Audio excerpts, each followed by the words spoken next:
네, 권혜리 기자와 함께 목요일 친절한 경제 시작합니다. 자, 권 기자. 네. 서울에 집 한 채를 30대도 아니고 20대들이 꽤 많이 사들이고 있다고 하는데 네. 뭐 당연한 얘기겠지만 평균적으로 이 벌어놓은 돈이 많지 않은 만큼 네. 빚을 꽤 많이 지고 집을 사고 있다면서요?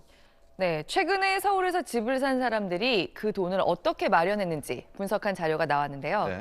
평균적으로 20대는 집값의 60% 이상이 본인 돈이 아니었습니다. 차입금, 그러니까 집값 낸 데서 자기 돈이 아닌 비율이 전체 연령대 중에 가장 높습니다. 대출을 많이 받고 전세를 많이 꼈습니다. 전세까지 있었군요. 네, 이제 투기과열지구에서 3억 원 이상 집을 사면 어떻게 돈을 마련했는지 자금 조달 계획서라는 거를 지자체에 내야 합니다. 서울의 이 내역을 정동영 의원이 국토부로부터 제출받아서 쪼개봤더니요. 일단 작년 12월 10일부터 올해 9월까지 서울에서 거래된 집의 평균가는 6억 2천만 원이고요. 20대가 산 집은 그중에서 평균 4억 8천만 원이었습니다. 네. 그런데 평균 3억 1천만 원이 자기 돈이 아닙니다. 집값의 64%죠. 1억 7천만 원만 본인 돈이었습니다. 올해 서울에 집을 산 20대가 아주 많은 건 아닙니다. 전체의 2.3%, 정확히 2,024명이에요. 많지는 않은데 빚의 규모가 좀 크죠. 네. 그리고 20대 다음으로 집을 사느라 낸 돈에서 자기 돈 아닌 비율이 높은 연령대는 30대였는데요. 여기도 차입금이 55%입니다. 30대는 평균 5억 5천만 원짜리를 샀는데 그중에 빚이 3억 원이었습니다. 그리고 사람이 많습니다. 정확히는 23,158명. 20대랑 합치면 전체 매수자의 30% 정도 비중입니다. 네. 자, 이제 집값이 서울 집값이 계속 오르다 보니까 좀 네. 무리해서라도 일찍 사야 된다. 뭐 이런 생각이 젊은 세대들에게 확산이 되고 있는 걸까요? 네, 과거랑 단순히 비교하기는 조금 힘들긴 합니다. 집을 사는 사람들의 연령 분포, 그리고 돈을 어떻게 마련하는지 둘 다 작년 12월 이후부터 조사하고 발표를 하기 시작한 자료라서요. 네. 그래도 20, 30대의 차입금 규모로 미뤄봤을 때 집값이 오를 걸로 보고 조금 무리가 되더라도 사야겠다 한 사람들이 일단 올해는 꽤 많아 보이는 숫자죠.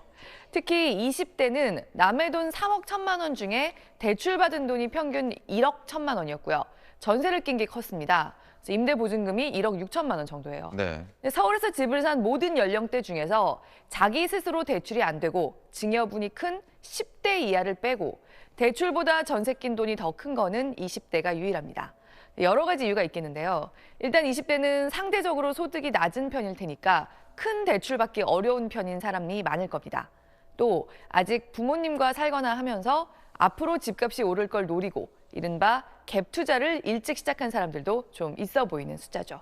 네, 그래도 20대가 사실 네. 겁도 없이 이렇게 큰 빚까지 져가면서 집을 살 때는 뭔가 믿는 구석이 좀 있지 않을까 싶은데 어떻습니까? 글쎄요. 근데 일단 젊은 사람들이 집을 사는 것 자체를 좀 이렇게 뜨악하게 볼 일은 아닙니다. 네. 젊은이들이 안정적으로 집을 빨리 얻을 수 있게 신혼부부 혜택을 주택 정책마다 넣고 있는 상황인데요.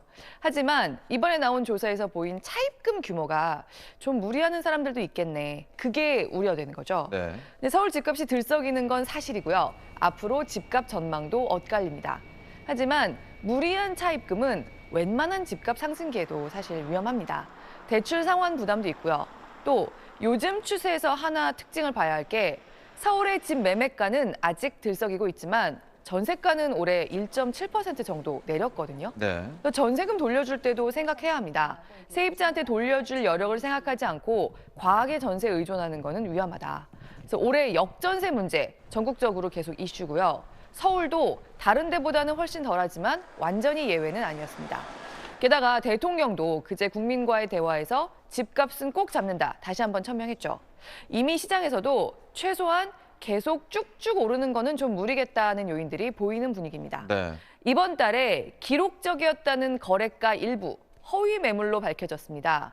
과열 분위기를 유지하고 싶어 하면서 거짓말을 한 사람들도 있다는 건데 정말 계속 오르기만 할 거면 그런 사람들이 지금 왜 나오는 걸까? 곰곰이 좀 생각을 해볼 때입니다. 빚은 아무리 저금리라도 신중하게 내는 거다. 다시 말씀드리고 싶고요. 이 자료를 낸 정동영 의원이 하나 더 지적한 거는 특히 20대가 신고한 자기 자금 자체가 어떻게 이루어진 걸까 하는 점입니다.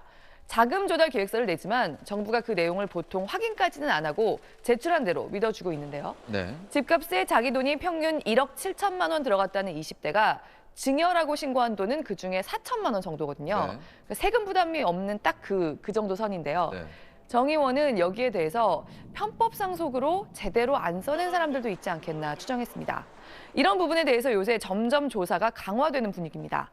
이미 하고 있고요. 앞으로도 하겠다고 정부가 계속 밝히고 있습니다. 이것도 진지하게 생각할 필요가 있겠습니다. 네. 조사가 제대로 이루어질 것 같습니다. 네. 오늘 소식 잘 들었습니다.